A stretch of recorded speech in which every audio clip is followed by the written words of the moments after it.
Welcome to Fit Strong Women Over 50 podcast, episode 103.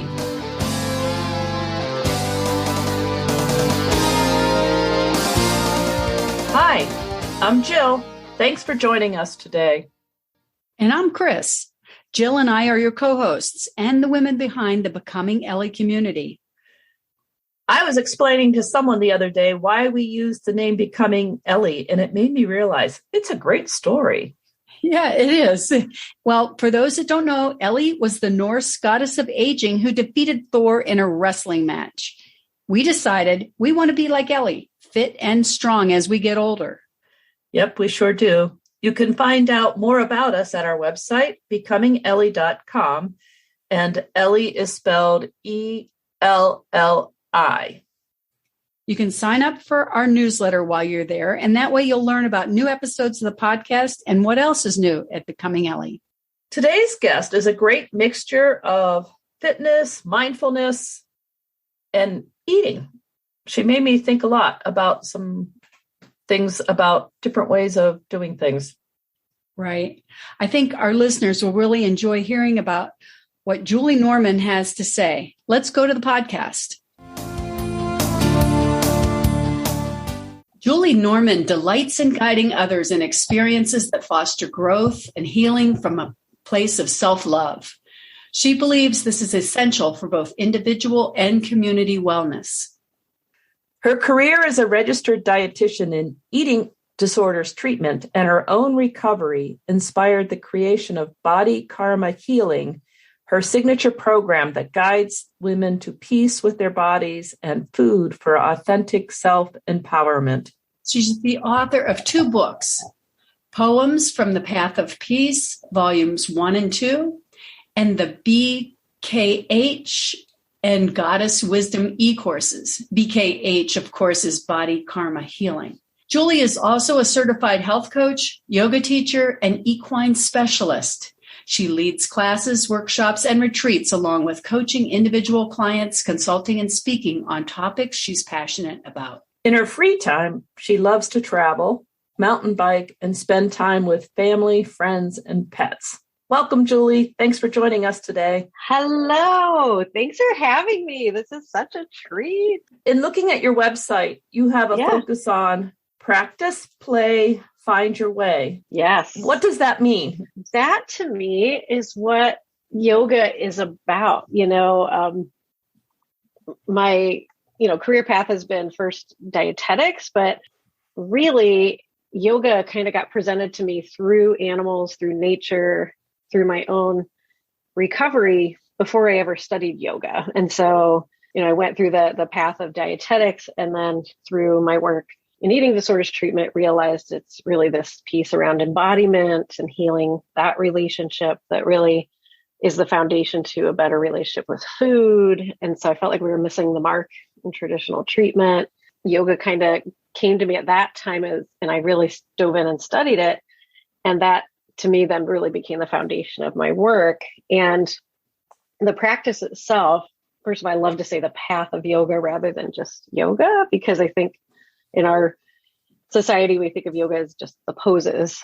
We do yoga, so to speak, where it's this whole path. And to me, it's the original wellness system. Ah, okay. Yeah, it's multidisciplinary. It's not just physical. That's 1/8 of it. It's the breath. It's, ethical guidelines. It's the practice of tuning into ourselves, tuning into each other, practicing nonviolence, meditation, inner inquiry, but also the relationships with others. And of course, relationship to source or spirit, whatever that is for you. So in that, the whole path really encourages not just this like monastic, be meditating all the time or be, doing your physical practice all the time. It's live life to the fullest. So that's practicing, but that's also playing. And in kind of that balance, we find our way. If it's too much, just I'm always working on myself and I'm figuring things out, or I'm, always striving or trying to achieve or change. What are we missing in just the being and enjoying the ride? along the way. A lot of times when we let go of like, what's the goal? What's the thing I'm supposed to be figuring out? What's the next level? We miss a lot of what those simple moments of life have to offer us too. To me, that's what is that balance of showing up, but also surrendering and having things and finding your unique path. It's very unique to you. Does that help? That's a long answer. I'm wondering, why is yoga called a practice? Is it because you practice a lot, or is it a practice like a doctor's practice? I mean, what the practice? I see it as like you mentioned, like a doctor doesn't just go become a doctor and then doctor perfectly for the rest of their life. It's so complex and the information is always changing. So they have to keep learning and growing, then applying that and learning and growing and applying it. Right. So it's something you're practicing, not just doing. Does that make sense? Yeah. And why did you decide to become a yoga teacher? Is that how you say the yoga teacher? Yeah. Yeah. Or instructor. Why did you decide to do that? Because when I discovered the actual like yoga classes, I was already into my own eating disorder recovery. I had been working in the field of eating disorders treatment for a while.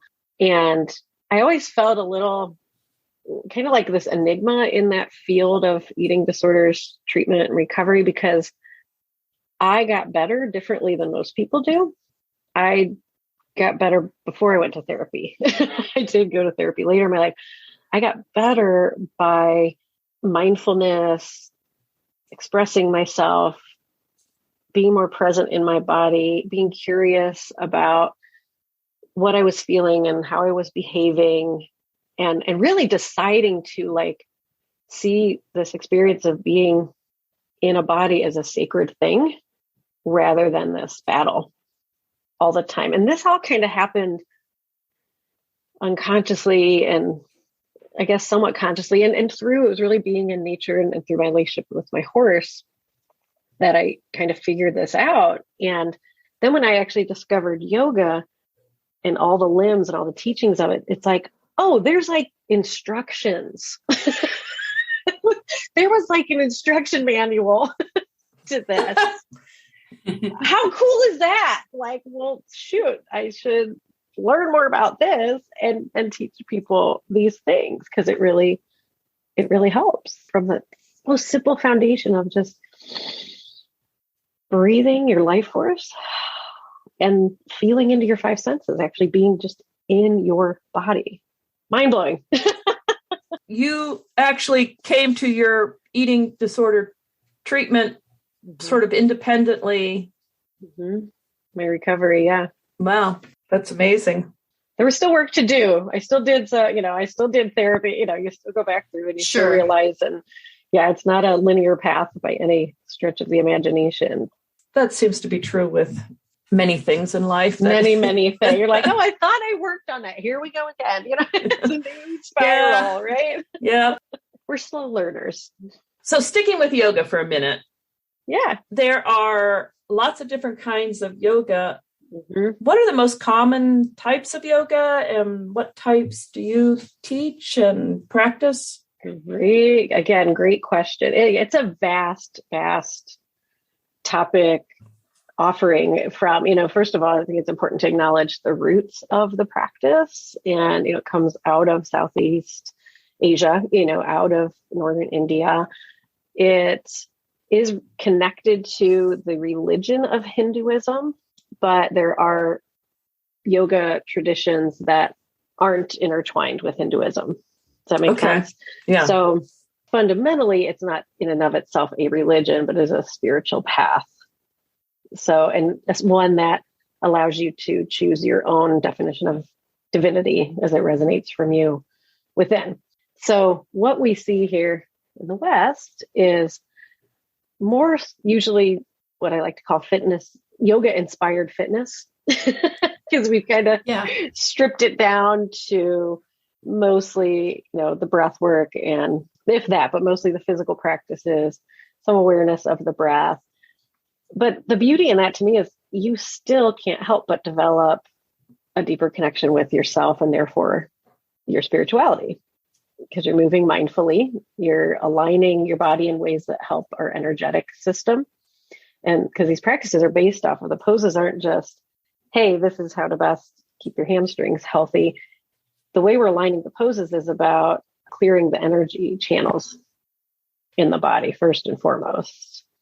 And so in that, the energetic foundation, takes care of the physical foundation. So even if you're not trying to, you get the deeper aspects of it. But what you see in the West is Hatha yoga, which is more of the focus on the physical, Hatha. And Hatha means balance. It's like Ha is sun and Tha is moon. Ah. So kind of that concept of yin and yang, masculine and feminine, darkness and light. Because yoga means union or yoking. And what we're really trying to unify or hold together as one are the opposites of life, the polarity, the duality. And if we can bring that together and harmonize it, that decreases our suffering and helps cultivate peace. On every level, that's from physically having strength and flexibility, to practicing and playing, to listening, but also sharing yourself. Just so many ways that duality is present everywhere. But if we get polarized, we suffer. But if we kind of unify, we tend to be more peaceful. And you can see it's always internal. How does the internal then kind of affect the external? And you work the back, back that way too, also work out back within. So we're mostly seeing Hatha yoga. There's lots of different types of that. Hot Vinyasa yoga, Bikram is a well-known, it's 26 of the same poses that you do in a really hot space all the time. Kripalu, Ashtanga yoga. And these are different traditions. So they come down from different teachers. Okay. Is really the foundation of that, but they all have the similar theme of the 8 limbs, which is yamas and niyamas. Those are like our guidelines for living well, ethical, moral guidelines, practices like saucha, purity, keep your space clean and organized, simple like that. And then asana is the poses, pranayama is the breath, dhyana is focus, or dhyana is meditation. The other D one, it's escaping me right now, is focusing the mind. Then there's pratyahara, which I love. That's sense withdrawal. That's kind of like what you try to do in meditation, is kind of turn down the volume on the outside world and turn up the volume on your inside world. So kind of disconnecting externally so you can tend to your inner work. And then samadhi, which is that connection with source. So those are the 8 limbs.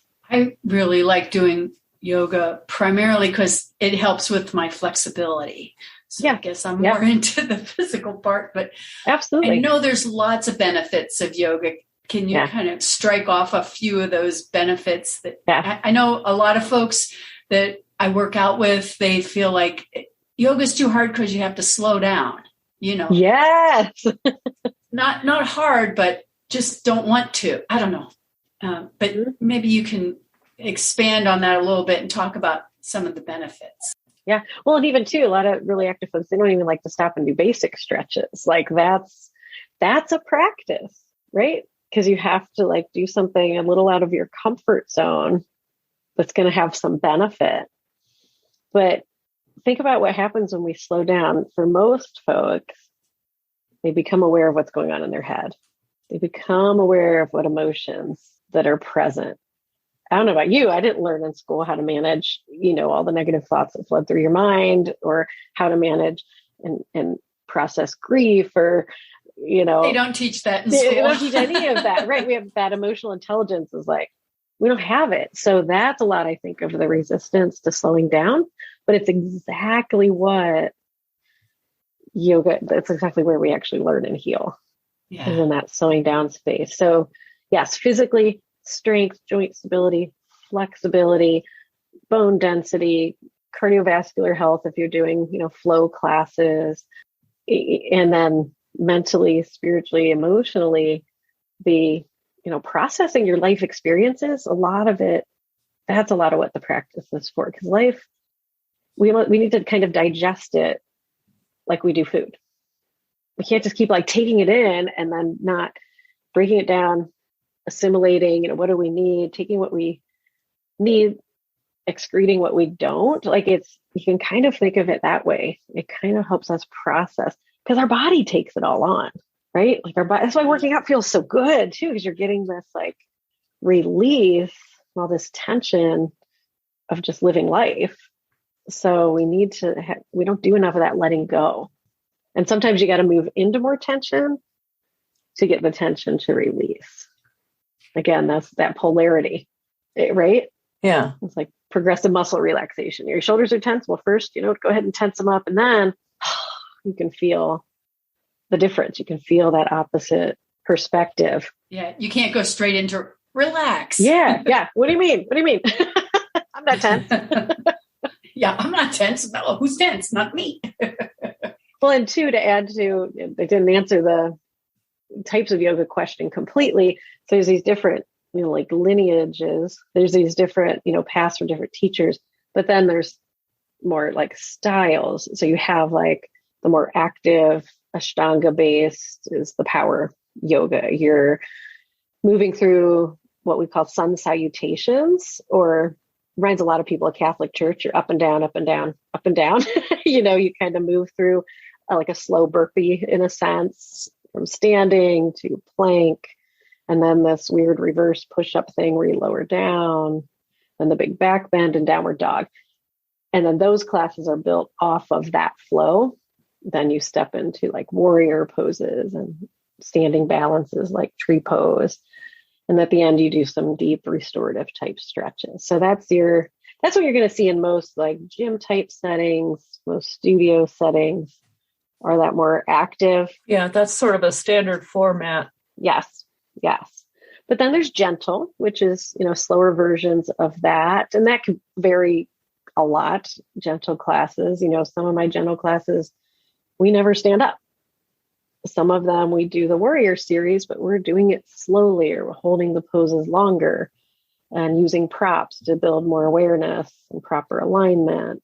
Then there's restorative, which is, you never stand up and you use a bunch of props, like big bolsters, big shaped pillows, blocks, yoga straps, to set up into these really cozy positions and then just be there for 10 to 15 minutes.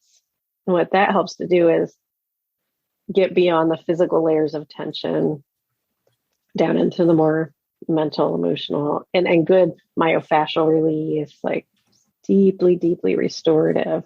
But you're not going to sleep. A lot of people do fall asleep. And that again is interesting because when we slow down, we go from like 100 miles an hour to 0. And it's actually a practice to deeply relax but stay awake. That's a really challenging practice. Yeah, most of us fall asleep. Right. And it has so many benefits. Oh my gosh. Because you're actually increasing your consciousness in that stillness. So if someone is new to yoga, what advice do you have for them? And I guess, should they work with an instructor, or is it fine to just watch YouTube? I think the one studio I teach at, we're really big, Life Source Yoga in Fair Lawn. We're really big on encouraging folks to do at least 3 private sessions. Oh, because first of all, it's got its own language.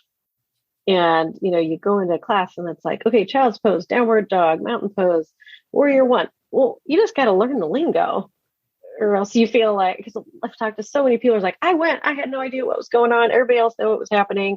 The teacher didn't say this is child's pose, which you should feel out your class and understand everybody and assume, I try to assume, unless I know everybody in my class and they've been with me a bunch of times, I always assume, there's an absolute beginner in the room, and teach to that. I always say teach to the beginner, but the reality is that doesn't always happen. Right. So just so you know what the heck is going on and kind of what to expect, because it is a vulnerable, like you said, the slowing down, it can be a really vulnerable environment.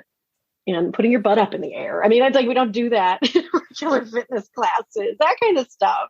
And then to learn the proper alignment, because I see a lot of, oh my gosh, it's like, yoga teacher's worst nightmare. It's so hard to go to regular classes out in the community I don't know the teachers, or because, I'm looking around and going, somebody tell that person to, align their shoulders over their wrists, or make sure their whole hand is actually on the ground rather than that first knuckle coming up, because that's going to affect their shoulders, which is going to affect their hips, which is going to screw up their knees. It's all so, just like with strength training, you can really do some damage. The alignment is everything so that the muscles work properly.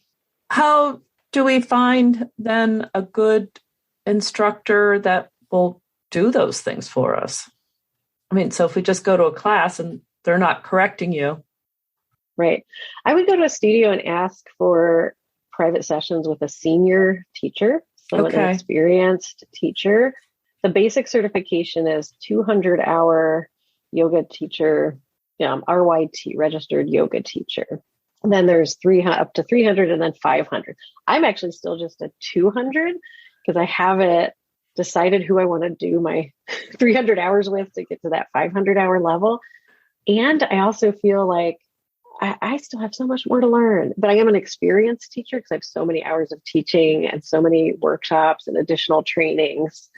And I have a specialty in trauma-informed yoga care as well, which I'm passionate about. And we can talk more about that. But you do get a lot of folks that do their 200-hour over 10 days in Costa Rica. Well, that's just like getting a bachelor's degree in 6 months. I went through a year program where we did 1 weekend a month, and then we had lots of study of the text, the philosophy, lots of practice in between.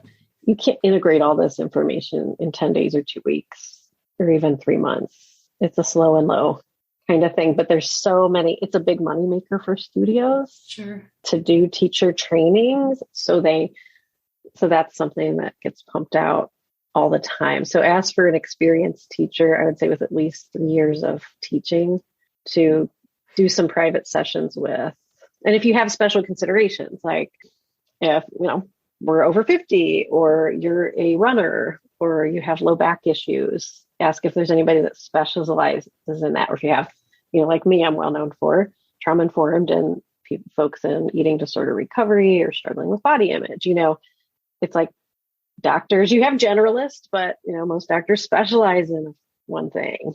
Right. So same is true here, because you can't be a jack of all trades. I don't teach how to do inversions like handstands and arm balances and stuff like that, because that's just not my kind of practice.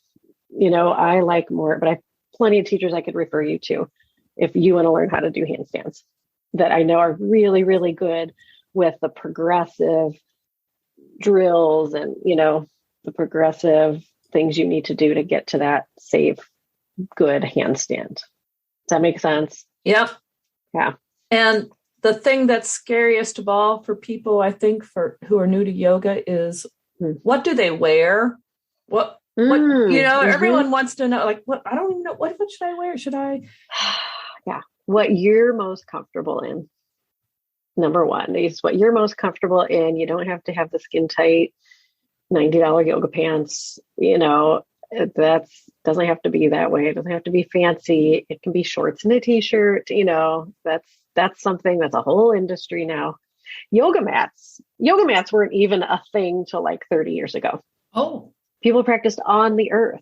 You practiced on the ground. Connection to the earth is fundamental to yoga. That's a westernized thing. Or rugs. In India, they practice on rugs. Interesting. So yeah, I mean, obviously, in a typical class, in a Western class here, you'll need your own yoga mat. Right. So I have, I don't know, a couple yoga mats that I bought at TJ Maxx for $12, and they've lasted me for years. I have some of those too. And now I see, I could go out and spend $90, $100 on a yoga mat that has a different pattern on it, Yeah. And I'm telling you what, the $12 TJ Maxx or some of that's what I use here at home most of the time. Or like if you were seeing on my Instagram, I have a big circular one, and it's just that basic rubberized, material. Because I like that too. The whole like rectangle thing. We're not meant to like just be in this very linear, you move around. Like It works well when there's a big class and everyone has to line up. Yeah. Yeah. I one time was in a class and I was very carefully lining my mat up with the lines on the floor. And this woman looked at me and she made this sort of disparaging remark to me. And I said, I like it to be precise. If I'm going to be using this a rectangular thing, I don't want it to be crooked. Yeah, you do you. Yeah, don't judge anybody else. Yeah, exactly. It's like if I want my mat to line up with the crack on the floor. Some of the pricier mats, what they tend to be nice for is if you do like the power type yoga stuff and get real sweaty, they're more non-skid. So that's a lot of they kind of absorb. I have one, I think it's Life Form, that I really like. I finally found one of the expensive ones I really like. So that's my favorite brand of the more pricey ones. So I have like the polarity. Okay. I have like the one really high end, really absorbent, good one. And then I have, a lot of TJ Maxx one. I have a TJ Maxx mat that's probably 15 years old. Yeah.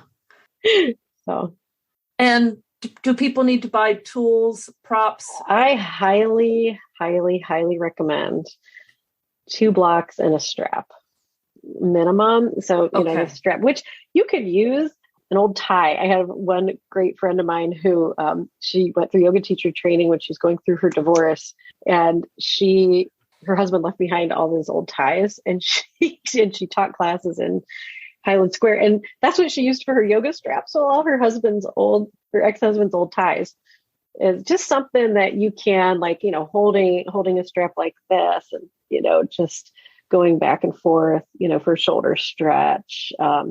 If you're folding forward to stretch your hamstrings, you can loop it around your foot just so you can gently, exhale into the pose a little deeper. It just extends the space, because if you're straining, like, for example, in just a low lunge, a basic low lunge, think about that position, one knee down and back, the other leg in front, right? To have your hands down on the ground, for a lot of people, that can, like, they might have, their boobs might get in the way, their belly might get in the way, they feel too uncomfortable and you may not be able to be in the right alignment where your hip and knee joint are lined up. So if you put 2 blocks under your hands and you just kind of bring everything up a little, then it's easier to have the proper alignment in that lunge. And it's more comfortable and you can breathe more easily and your shoulders can be more relaxed. So it's about, I like the word accommodate rather than modify, because modify sounds like, oh, I'm a beginner and I need a block. Right. I've noticed that in some yoga classes that it becomes almost like a competitive. Yes, there's a judgment to it. Yes, it's a judgment thing that I don't want to use these blocks because nobody else is, and I don't want to be the person who can't reach the ground. Comparing in yoga is hard not to compare, isn't it? Yeah. Competitive yoga. It's really all about the individual, but yeah. And the ultimate goal of yoga is to transcend our ego. So that's exactly it. Like we should get nudged to a place where I've got to let go of what everybody else thinks and do what is right for me. That is really, really, truly the ultimate lesson of yoga. Because if we're taking care of ourselves and loving ourselves, we're going to be better people in the world. We really are. If our sense of self needs to come from our roles or how good we do our yoga poses or push-ups or whatever, or our jobs, that is all disconnecting us from our own hearts.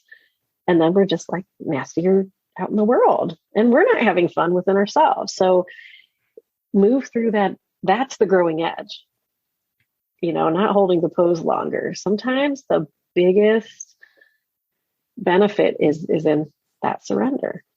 Actually, that's also the ultimate lesson of yoga. Ishvara Pranidhana, surrender to the highest consciousness. Turn it over, let go, and let God, whatever God is or isn't to you. Because in our ego and that control, we're so it's not being the best The most limber. The most flexible person in the room. Yeah. Well, and a lot of times using a prop is going to get you to better alignment that is actually going to facilitate that greater flexibility. And that's you point out another really great misconception or myth about yoga is that it's mostly about flexibility. It is equal parts flexibility and stability. Ah, stability. Yeah, that's good. Isn't that great? Put that, if you take anything away from this, put that in your pocket. Flexibility and stability. Oh, I like that. Effort and ease. That's one of the big concepts. Stira, the Sanskrit for that is stira and sukha, effort and ease. And think about that. Say you're even just think about good posture sitting here, right? Okay. Tall, relaxed, neutral spine. We have this effort, right? We've got some muscular engagement, but then we also have this softening in the shoulders, soften your jaw, relax your low back a little. You don't want to be like a wooden soldier, right? What's that going to do? But you also don't want to be loosey-goosey. So it's a balance of effort and ease, whether you're sitting, lying down, lying down at the end is just complete release, of course. But even in a handstand, what makes it look so effortless is just that they've got the balance of effort and ease. If someone is too rigid in that handstand, their elbows are going to lock out, and that's going to throw off their alignment in their lumbar spine, which is going to throw off their balance, and they're going to fall out. It's that balance, and that it's all metaphor. The poses are metaphor for how to live in life. So same thing. We can't always go out there guns a-blazing and control everything, but we also can't just sit back and be totally passive. So I think about my mantra is show up and surrender. I like that. Well, that's a good one. Isn't that a good one? Yeah. Show up and surrender. Show up and surrender. And that's that dance, the Shiva Nataraj, the dance of our consciousness, unconsciousness, that effort and ease. So it really teaches us how to be, how to be with more grace. One time I went to a new class I hadn't been to. There's a great teacher here and a very spiritual based practice. I went to his class and I was in the front row, and it was just a day that I needed more of a gentle practice. So, I left out some of the more vigorous poses and I just did my thing. And he came up to me after class. He said, "You're a teacher, aren't you?" He knew I was a yoga teacher because I respected and listened to my own practice, focused on myself, didn't let my ego get in the way of honoring what I needed that day. Interesting. And conversely, I'll tell you, I have the hardest time. One time I had a really hard time in a class that I was taking because it was a day I was feeling real sassy, and it was a power class and I was feeling good. So I was doing some of the advanced options,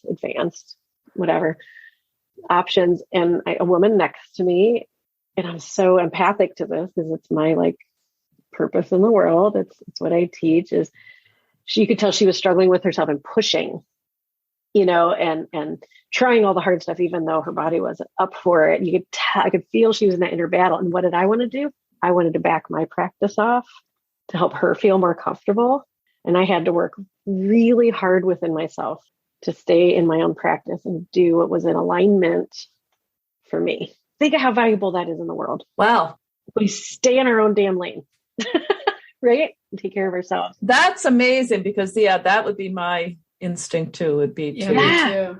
Me too. Codependent and self-care. And what would I take away from her? Because she needed to at some point, and not my job, not my journey, may never happen in her lifetime, but confront that within herself, that fighting with herself. Because that's one of my favorite lines I heard in a yoga class once was, "The war is always between you and you." Isn't that funny? That's so true. That's so freaking true. So true.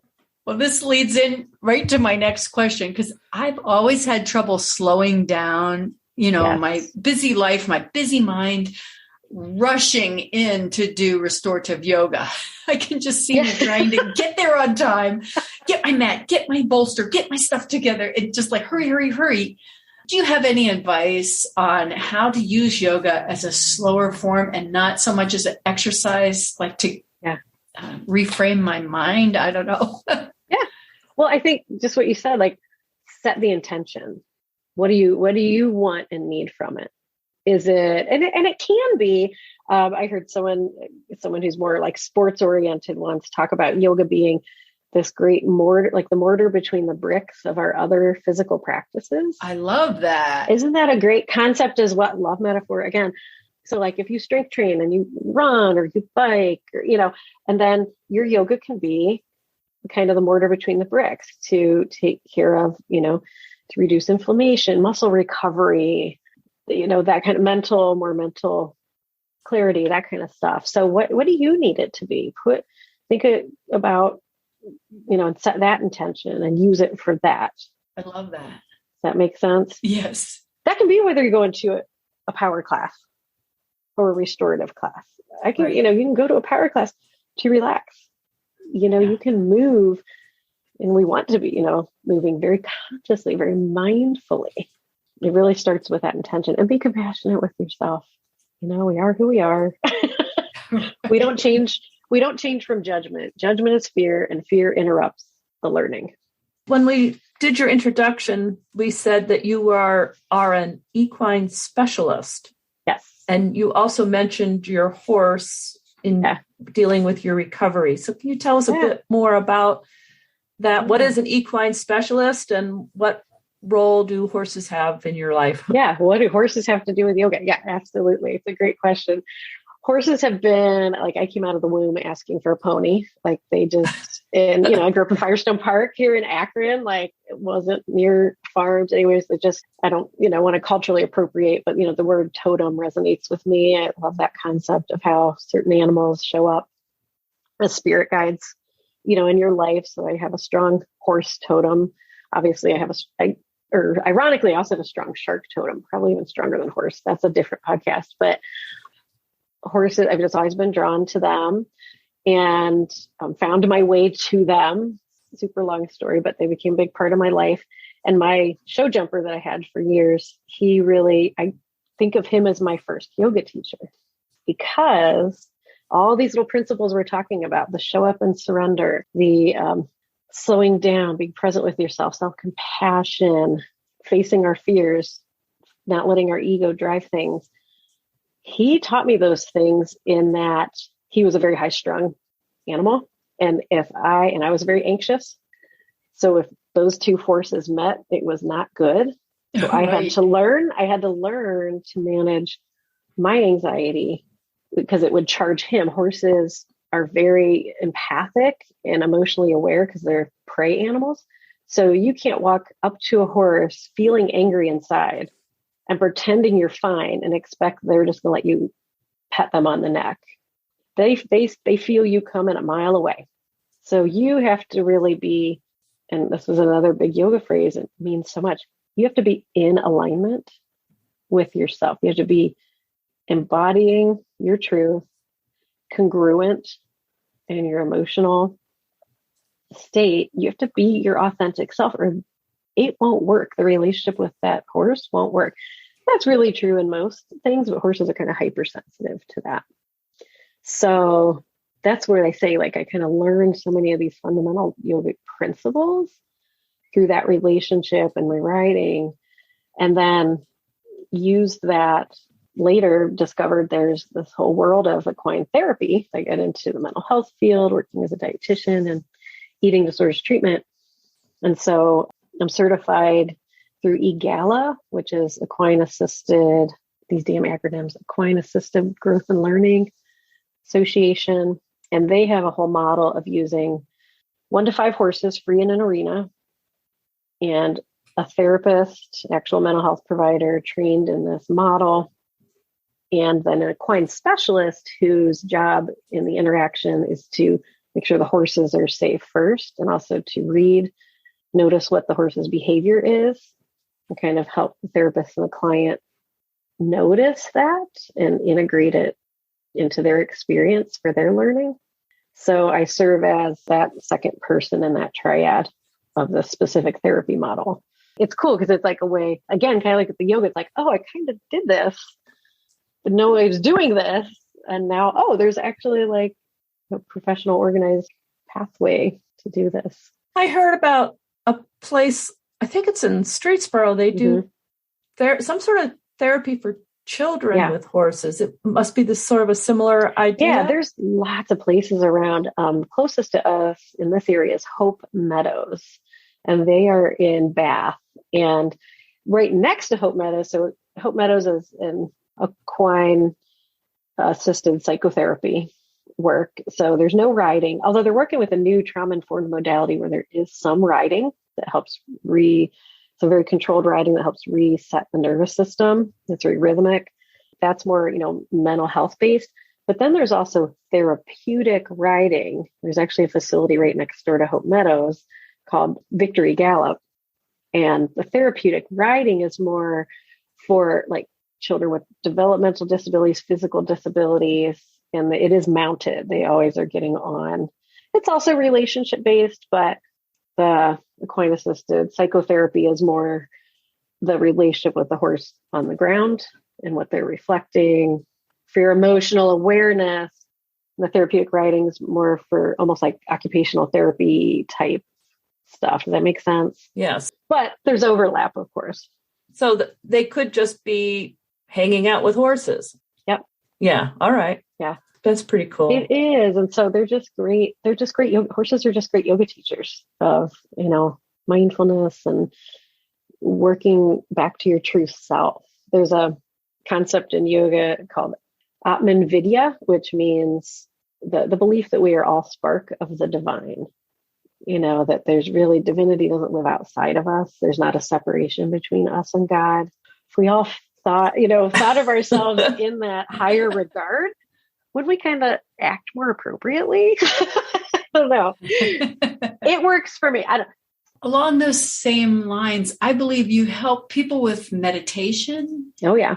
As well as yoga, of course. And what can you tell us a little bit about the benefits of meditation? Yes. Well, that returning to our essence.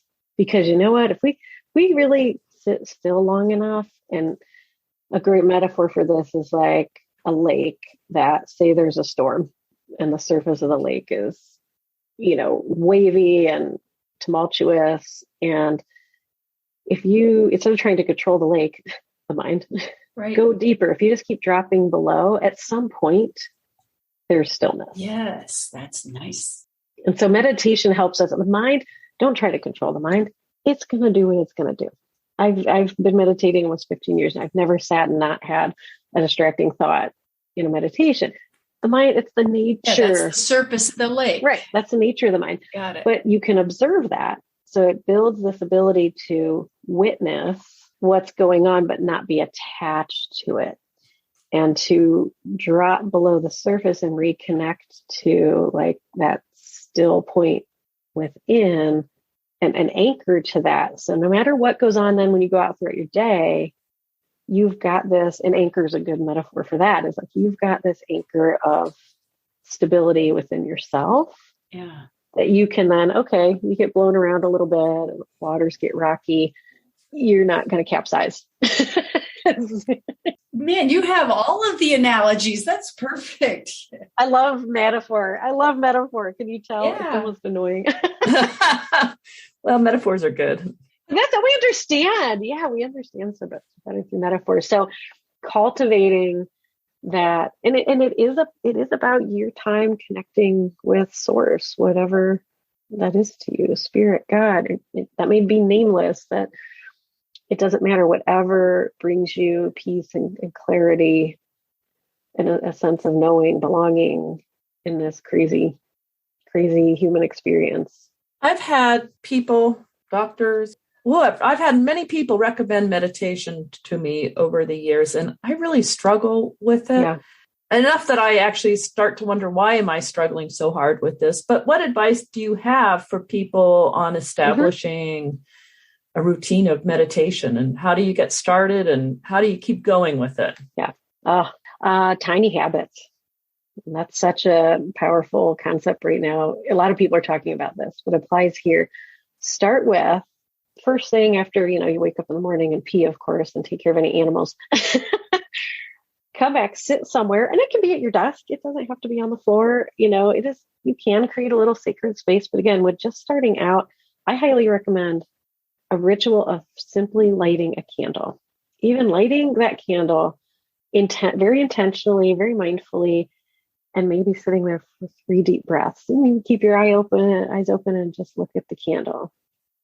Because really what the practice of yoga is to remind us of our light and our spark. So even just that is a ritual. And then maybe you sit a little longer. I'm a 20-minute person, and there is some science to about 20 minutes a day reaps the greatest benefits, but something is better than nothing, right? Right. A 5-minute walk is better than no walk.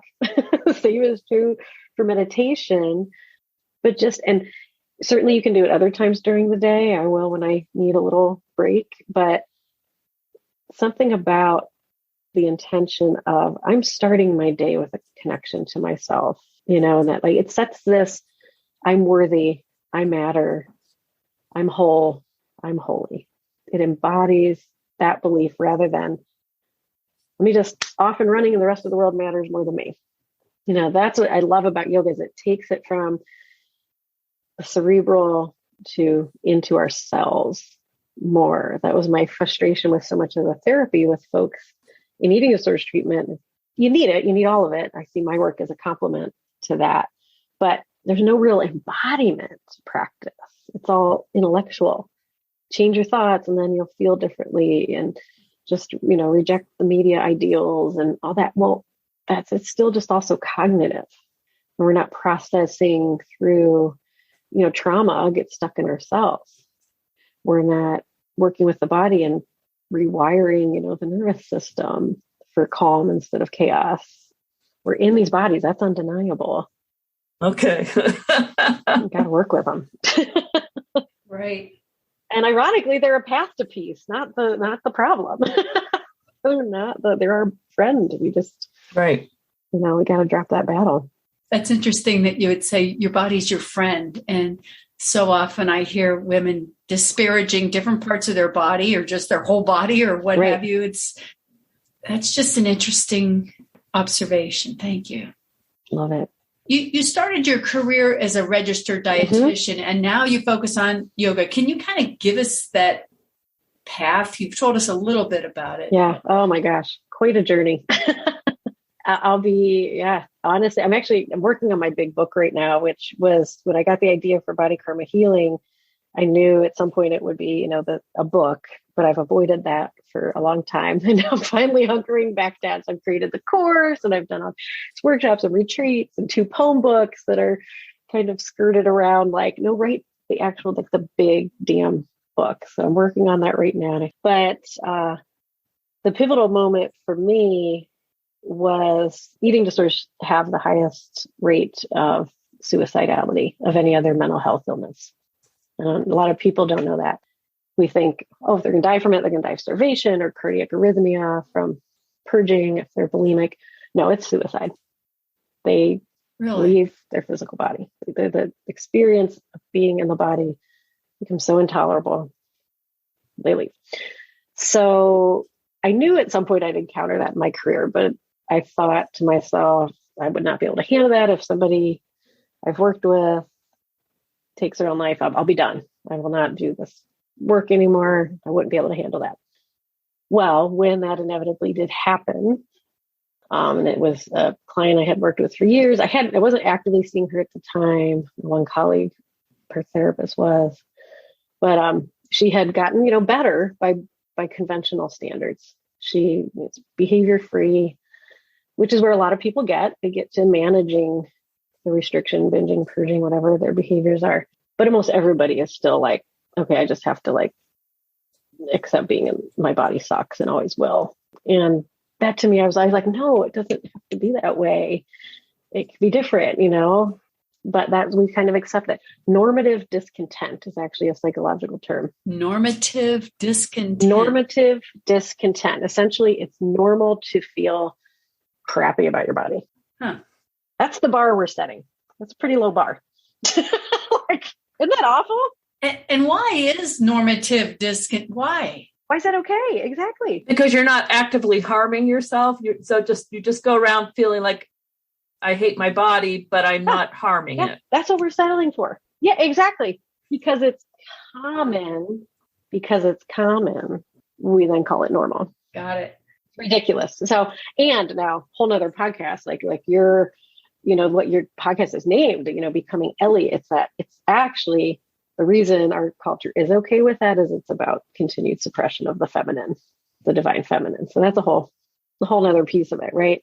So anyways, I finally had to encounter that difficult experience of knowing someone that suicided, in an indirect relationship to their eating disorder. And instead of wanting to throw in the towel, I just got pissed.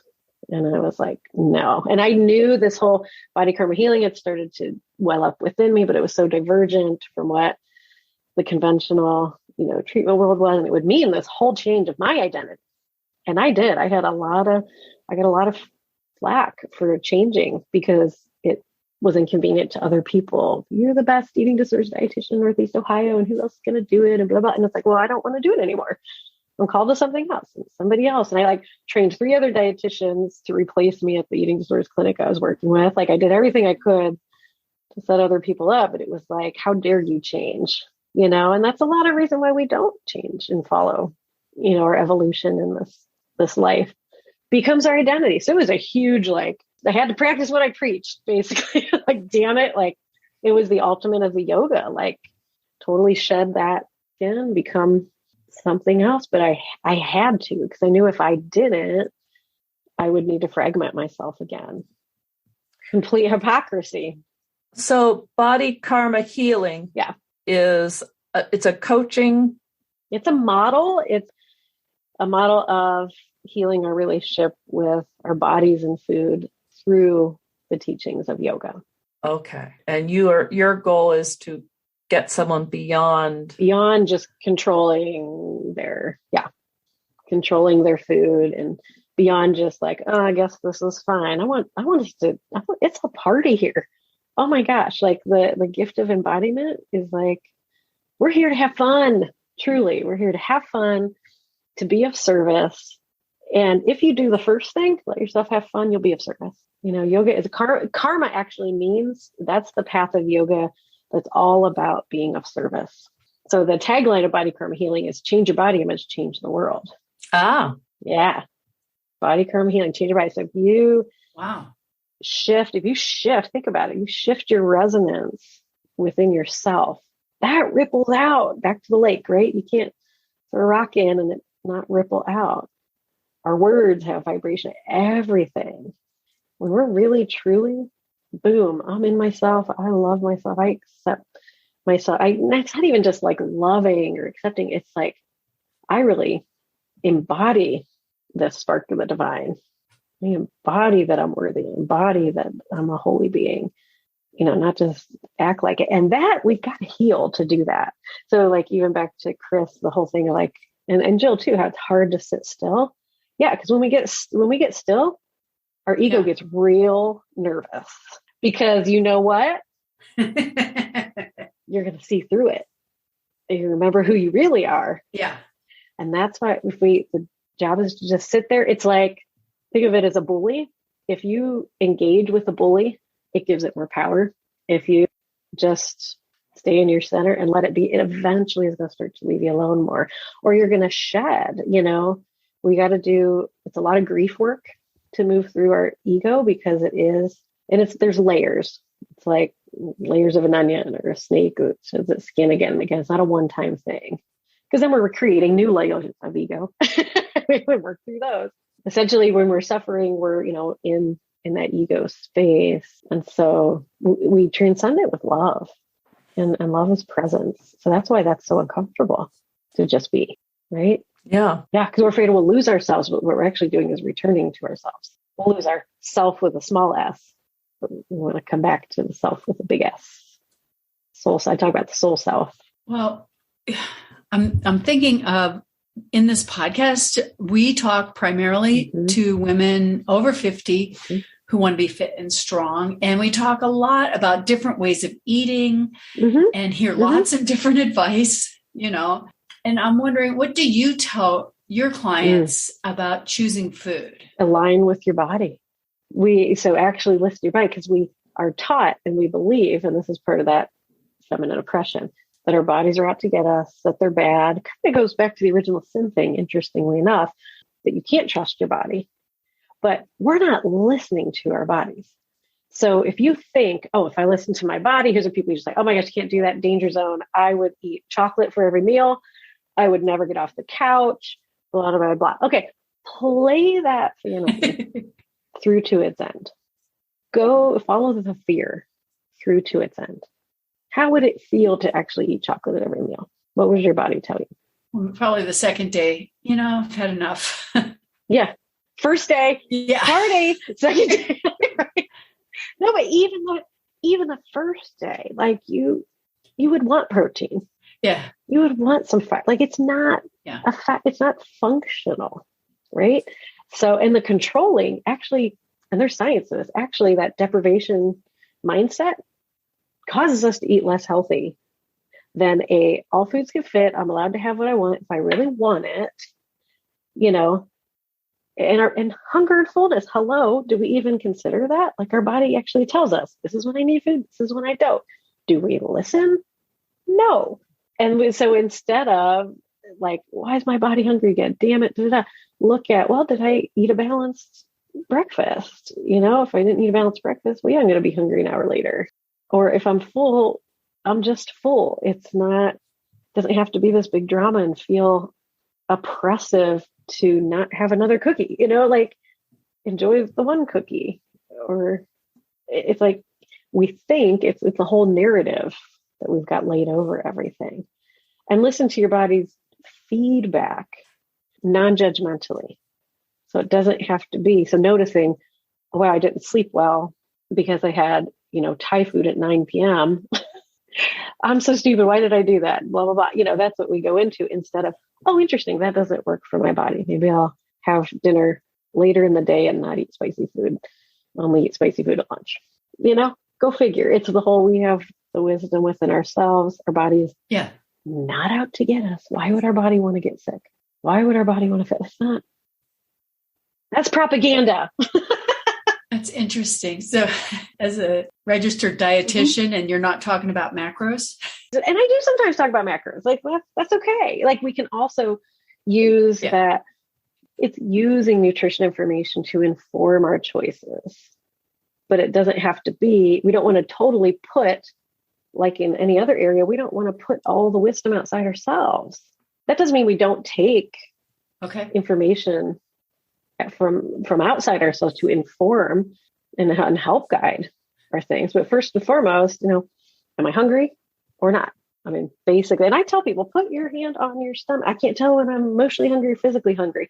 Well, if you're actually physically hungry, we tend to go, so hungry. Or, I'm full. Body language. We tend to actually touch that part of the body. If we're emotionally hungry, we're usually standing at the fridge or the counter open, like with our hand at our mouth or our throat or our heart. And what's interesting energetically, heart chakra, throat chakra, self-expression, needing to feel loved, needing to feel comforted, feeling silenced. There's all this cool metaphor around because the chakra system. That's interesting. Yeah. Next time I go to the fridge, I'm going to see if my finger's over my mouth or at my throat or on my heart, or if it's actually on my stomach, like, man, I need food. Yeah. Isn't that interesting? That's helpful. Yeah. That's great. And then same principles as when you're practicing yoga poses. Just be practicing your yoga poses. You're not going to be on your phone while you're practicing yoga. So don't be on your phone when you're eating. Yeah. Be present, stay aware of your breath, stay aware of, the physical sensations. Notice if emotions or thoughts are affecting it, just like your practice on the mat. Yeah. I talk about eating and exercising in alignment. So my model, and all this is on my website on the free e-course, kind of gives you the breakdown of all this and has modules to work through. And the modules go through the chakra system or energy system. And there's practice guides with the postures, all kinds of good stuff. But body karma healing, change your body image, change the world. So I call it the peace approach. Is like peaceful body image is the foundation. It's an acronym. And then the E stands for eating and exercise. And then the A stands for alignment. And the C stands for creative. And the E for expression. That's kind of to me, encapsulates like, how do we be in the world? We got to start with a place of peace, that we're here in these physical bodies, eat and exercise in alignment with physical, emotional, mental, all aspects of self. And then express yourself, be creative expression. You being your unique self is a gift to the world. It's what the world needs most. So, and that's empowered by that relationship with our physical selves and how we sustain physical self. I mean, that's like life 101. In body, got to take care of it.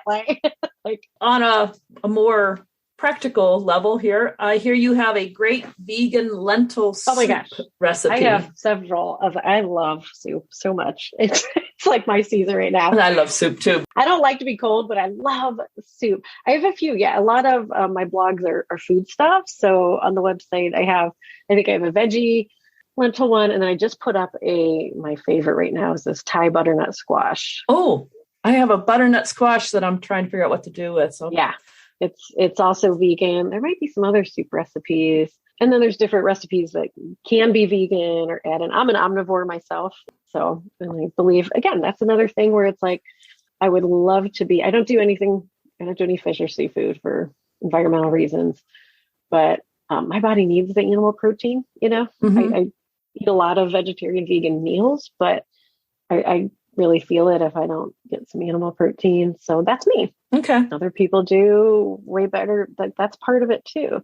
And again, yes, I love seafood, but just for me, the ocean conservation is a big part of that.